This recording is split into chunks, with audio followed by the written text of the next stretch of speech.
Comparing fractions and mixed numbers with the same denominator. So whenever we're comparing numbers, including fractions, we use the symbols greater than, less than, or equal to. One of the ways to help us remember which symbols to use is the alligator. The alligator always wants to eat the larger portion, that larger number or fraction. There's a few ways that we can solve for comparing fractions by drawing models, drawing number lines, or something called the butterfly method, also known as the cross multiplication method. Let's take a look at some examples. So here I have two examples of proper fractions that have the same denominator, 3/4, 2/4. It's very important when working with fractions to recognize the denominator and to understand its purpose. So here I notice that both of my denominators are the same. That means I can just look at my numerators in order to compare them. I know that 3 is more than 2, so 3/4 is greater than 2/4. I can draw a model to check my work. So I'm going to draw a square. My denominator tells me break it into 4 equal parts. My numerator tells me to shade in 3. 1, 2, 3. Now I'm going to draw a model for 2/4. Again, I'm going to draw a square. I'm going to try to make it as exact same size as my first square. My denominator says break it into 4 parts. 1, 2, 3 4 are equal parts. And my numerator says shade in 2. 1, 2. So I can see that 3/4 has one more fourth than 2/4. Again, 3/4 is greater than 2/4. Now let's take a look at these fractions. Well, I know these fractions are improper fractions because my numerator is larger than my denominator. The first thing I want to notice is that my denominators are the same. They're both a 3. Again, just like our proper fractions, I can just compare those numerators. I know 15 is greater than 12. So 15/3 would mean that I would have more thirds than 12/3. Okay, now let's compare these improper fractions using a number line. So I've drawn a number line and I've labeled it starting at 0 and then 1 holes, 2 holes, 3 holes, 4 holes, 5 holes. Now remember our denominator's purpose. It's to tell us how many parts are in each hole. So on a number line, this tells us that between each whole number, we're going to break that number line into 3 parts. So between the whole numbers of 0 and 1, I'm going to break this into 3 parts. 1, 2, 3. And I'm going to try my best to make them as equal as possible. Between the whole numbers of 1 and 2, break it up into 3 parts. So again, between each whole number.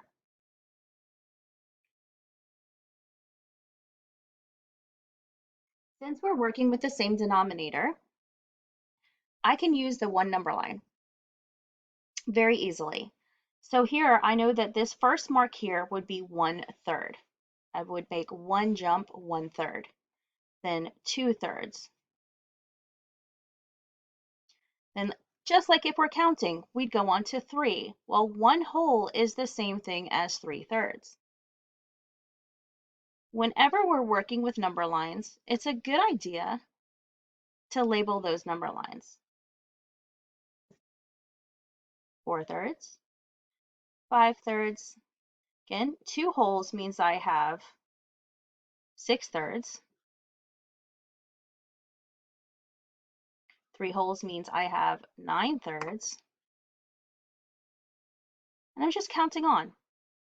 10/3, 11/3. 4 holes is the same thing as 12/3. I think we found one of our improper fractions. 13/3, 14/3, and then 15/3. Okay, now we can find our improper fractions. Well, first I have 12 thirds. Well, if I look, I can see that 12 thirds is right here. 12 thirds is the same as 4 wholes. I'm going to put a mark there called plotting that point.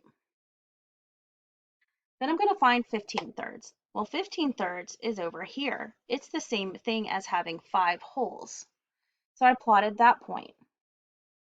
Using this number line, I can see that 15 thirds is greater than 12 thirds. It's further away from the 0 and closer to a larger whole number.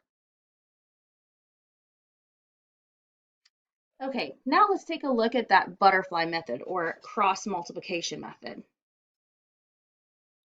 So the reason why we call it butterfly is because it helps us remember what to do. With our two fractions, we are going to draw butterfly wings. So watch this first one. I'm going to put a circle around my first fraction's denominator and my second fraction's numerator. There's half of my butterfly. Or if we want to think about cross multiplication, we are finding those numbers that are a cross from each other. So I can multiply 4 times 2. Well, 4 times 2 is 8. Now we're going to do the same thing with our other numerator and denominator. I'm going to draw a line around that numerator and denominator and then multiply. 4 times 3 is 12.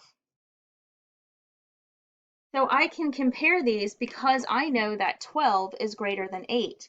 So remember our greater than symbol, we knew that 3/4 was greater than 2/4. Well, notice that it shows us the same thing.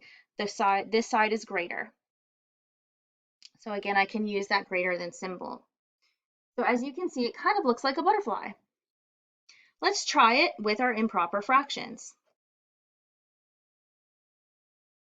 So let's go ahead and circle these first, 12 and 3.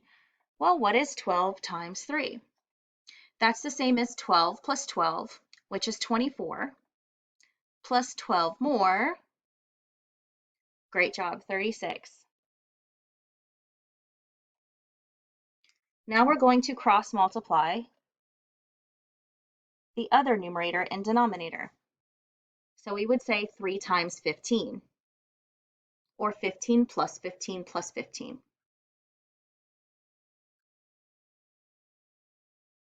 Well, 15 and 15, that's 30. So 30 plus 15 more, 45. So again, I can see when we drew our greater than symbol or less than symbol there, that it matches up. 45 is greater than 36. And this works with any fractions, whether they're improper or proper, no matter how big or small. All right, let's move on to what happens when we have mixed numbers with the same denominator. Well, when we have those mixed numbers with the same denominators, then I only have to look at my whole numbers. We don't have to worry about our fractions. I can kind of think about our fractions not being there.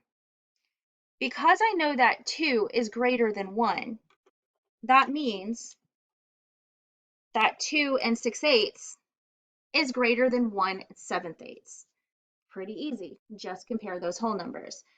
But what happens when we have two mixed numbers with the same whole numbers? Well, we know 2 and 2 are equal, but if we have the same denominators, which we do, 6/8, 7/8, then we're going to use the same strategy we did up here to compare these fractions. So my denominators are the same, and I know that 7 is greater than 6. Again, if my whole numbers are the same, I can also use that butterfly method. We have 8 times 7, and then we would have 6 times 8. And then we can see from there. And we know that 8 times 7 is 56. and 6 times 8 is 48. So we can see that 56 is greater than 48. Now let's take a look at what happens when we have an improper fraction and a mixed number. So here I have the improper fraction 7/5 and the mixed number 1/2. Well, since this is improper, I know that it's going to be at least a whole or greater. So the first step is to change one of our fractions into the other form. Whether or not we put the 7/5 and make it into a mixed number, or we take the 1/2 and change that into an improper fraction. The best thing to do, usually, is to take that mixed number and turn it into an improper fraction. So let's do that. So I've drawn a model to represent 1/2. So again, my denominator is a 5. So these models are broken up into 5 equal parts. This 1/2 tells me to shade in 1/2 model. So I can see that 5/5, 1, 2, 3, 4, 5 out of 5 parts is the same thing as this 1/2.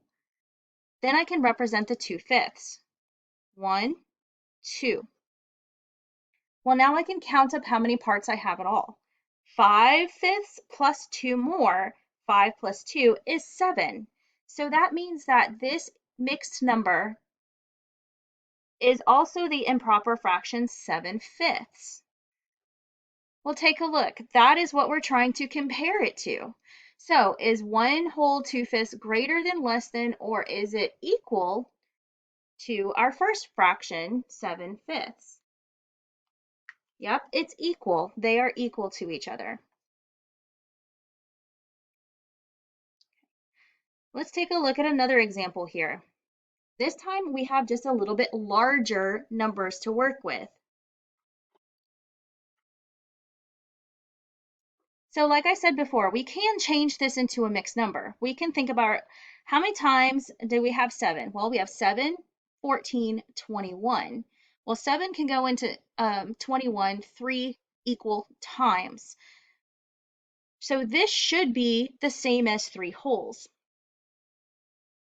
If I were to draw a model or write it on a number line, then I would see that it would be equal to 3 wholes using my division. Let's take a look at this mixed number. So I have 2 wholes and 5/7. So we could draw that number line, we could draw that model, but let's think about the quick math way to change a mixed number to an improper fraction.